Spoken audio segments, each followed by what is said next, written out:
trophy back to back to back to back, and they are the best team North America has ever produced. Team Liquid.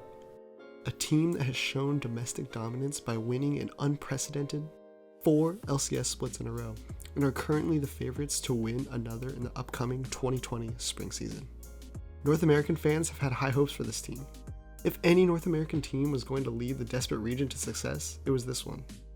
A star-studded roster, including 2 former world champions and the protagonist of North America, was thought to be the roster that could finally bring international success to a region. However, despite all the hype, they have yet to show similar success on the world stage, dropping out of the group stage in back-to-back years as the first seed of North America. After 2 disappointing showings at Worlds, Team Liquid naturally looked to make a move in the offseason. In November of 2019, Team Liquid announced that they would be picking up Broxah, former jungler of Fnatic from the European League Legend scene. This means that they would be moving on from xMithy, a 6 times LCS champion and 3 times All-Pro First Team, and 2018 Finals MVP. A lot of questions surround this move by Team Liquid, wondering if it's the right change, or if it is really going to make a difference. Many people, myself included, did not really see xMithy as a problem for Team Liquid. If anything, he was one of the more consistent players in the entire North American scene. So now the question is, why does Team Liquid think that Broxah is a step in the right direction to raise Team Liquid's ceiling? I went on a deep dive, looking at the statistics between xMithy and Broxah from the summer split through Worlds. I did this to get a better understanding of why Team Liquid decided to pick up Broxah, and what I found was pretty interesting.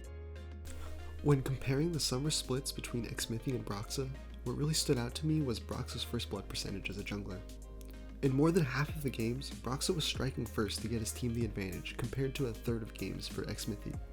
He did have a lower kill-death assist ratio and overall kill participation, but I think that can be attributed to his aggressive nature of play in the early game. The high-risk, high-reward style provides more opportunity for failure, which can ultimately lead to a lower KDA. Then I went on to compare the performances of both teams as a whole, specifically in the early game. EGR stands for early game rating, which is the average win probability at 15 minutes. Team Liquid had a ridiculous season overall, but Fnatic stands out by leading their region by a 15% margin in first blood percentages. Team Liquid and Fnatic's performances during the playoffs and at Worlds were surprisingly similar overall. By looking at the statistics alone, it is uncertain if this roster change will translate to international success. However, it could improve on a few areas of Team Liquid's game. Probably the biggest difference that I came across between xMithy and Broxah is their champion pools, which probably has a lot to do with their difference in playstyle and stats from the previous season. xMithy tends to play tankier champions such as Skarner and Trundle, who scale into the late game and provide the team with utility. On the other hand, Broxah plays champions like Lee Sin and Elise, who are the strongest in the early game and fall off as the game goes on. To get a better understanding of what I'm saying, take a look at these win rate versus game length graphs for each player's respective champion. xMithy's champions start at a lower win percentage and gradually increase with the length of the game, whereas Broxah's champions are extremely powerful in the early stages of the game, but quickly go down as the game length increases. It will be interesting to see if Team Liquid adopts Broxah's style of play, or if Broxah will adjust his champion pool to fit the needs of Team Liquid in this upcoming split. Alright, enough of that nerdy stat talk. How does Broxah actually look in game? After watching every single Fnatic game from the summer split through Worlds, my initial impression is that you absolutely have to ban away or pick Lee Sin in every game if it is in the meta. That champion just seems completely broken in his hands. He had 6 games played and 100% win rate during the summer split regular season. But more generally speaking, it is actually uncanny how often Broxah is involved in getting early game leads for his team. Every game I watched felt like the same story of Broxah diving some poor solo later.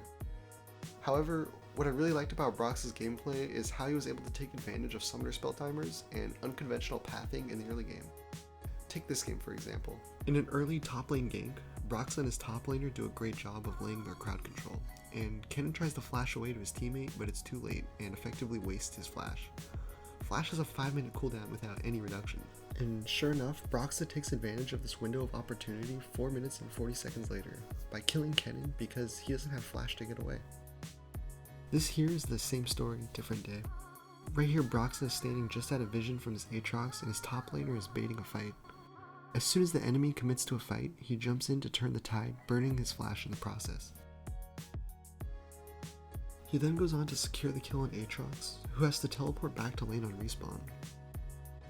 Just 1 minute later, Broxah comes back to kill the top laner again, which effectively wastes most summoner spells of the enemy top laner, to tip an otherwise losing matchup for his top laner into their favor.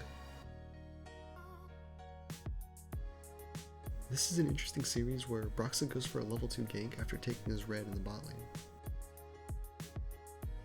He sneaks in the bush to try to surprise the enemy bot lane.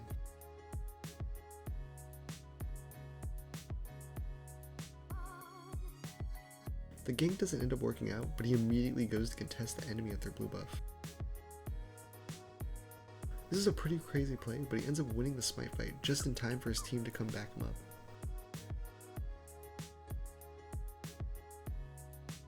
He ends up even getting 2 kills in the process. I think these examples of early game aggression are reasons why Broxah has really caught Team Liquid's eye. Of course, it's not all sunshine and rainbows for Broxah. There were still games where his influence was weak, but those were usually on scaling junglers that don't fit his typical playstyle. Or against the future world champions of last season. Contesting when he's on the other end of early game aggression. Looking forward, a concern for Broxah and Team Liquid may be whether or not he is able to continue his style of play based on team needs or the ever-changing metagame.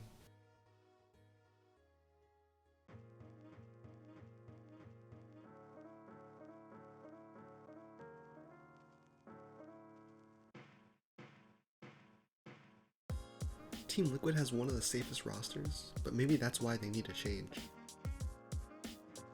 In a Doublelift interview, after coming back from the mid-season invitational, Doublelift says that in North America, a 70-30 play, that's the good play, because you're just better than them. You don't need to take 50-50s. You don't even need to take 60-40s, because you're just better. But internationally, the margins are really slim, so teams are willing to take those 60-40s and really practice at them. Even 50-50s, they're just way better of a team. They have so many more chances to win the game than you, because you're only looking for those tiny little moments in the game, where it's overwhelmingly in your side. It kind of makes sense that the best team from NA would always play that way. You know, the safe, high percentage plays, because that's what wins you domestically when the competition is so bad, and then you go up internationally and all the competition is good. Team Liquid isn't moving on from xMithy because he was playing poorly. Team Liquid just has a roster full of consistent, reliable players, and they need someone who's going to take chances. Domestic dominance is an afterthought for Team Liquid, and international success is the goal. Sticking with the same roster for a third run at the World Championship probably wasn't going to increase their ceiling. Roster changes are unpredictable in their outcomes, and Broxah's playstyle has much more variance than xMithy. But maybe, just maybe, this high variance aggression is just what Team Liquid needs. I feel like NA fans have just been like getting dumped on for their whole lives because NA teams just suck internationally, and it's like a glimmer of hope. So hopefully we don't crush it at the end of the year. We like can bring the hopes up again.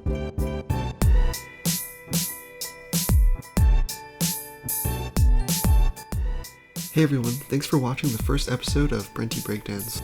If you enjoyed the content, make sure to smash that like button, and if you want to see more, subscribe to my channel. I'm planning on having an upload schedule of 1 video a week during this year's season of League. Leave a comment to give me feedback or let me know what you'd like to see in the next breakdown.